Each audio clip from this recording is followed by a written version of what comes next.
नमस्कार मित्रांनो, रामकृष्ण हरी. काल मी उलव्यावरून पार्टी फिरण्यासाठी घेऊन गेलेलो पर्यटन ठिकाणी. तर सर्वात पहिल्यांदा मी ठिकाण घेतलं श्री क्षेत्र पंचायतन मंदिर. ती ठिकाण छान आहे. त्याच्यानंतर अष्टविनायक मधला महडचा गणपती घेतला. तिसरं ठिकाण म्हणजे खोपोली गगनगिरी महाराज. जो व्हिडिओ तुम्ही बघताय तो खोपोली गगनगिरी महाराजांचा आहे. तर हा पावसाळ्यामध्ये बघायला मठ एकदम छान वाटतो. साईडला डोंगर कपारे आहेत, धबधबा आहेत. त्याच्यानंतर लेफ्टला राईटला मंदिर आहे आणि मधूनच डोंगराच्या कपारीतून येणारं पाणी मधूनच नदीद्वारे वाहतंय. ती बघताना माणसाचं मन भारावून जातं.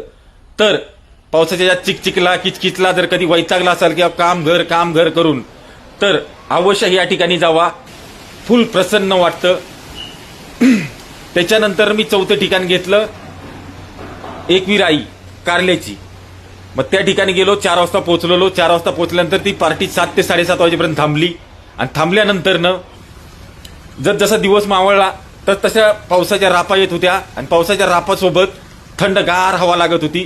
थंडगार हवा लागल्यामुळे अंगावरती शार उभं राहत होतं. तर लहानपणची गावची आठवण आली त्या गार हवेमुळे. तर असेच छान छान व्हिडिओमध्ये भेटत राहू आपण. तुमचा फेसबुक मित्र उत्तम दळवी. चला तर, good day, good night, good morning.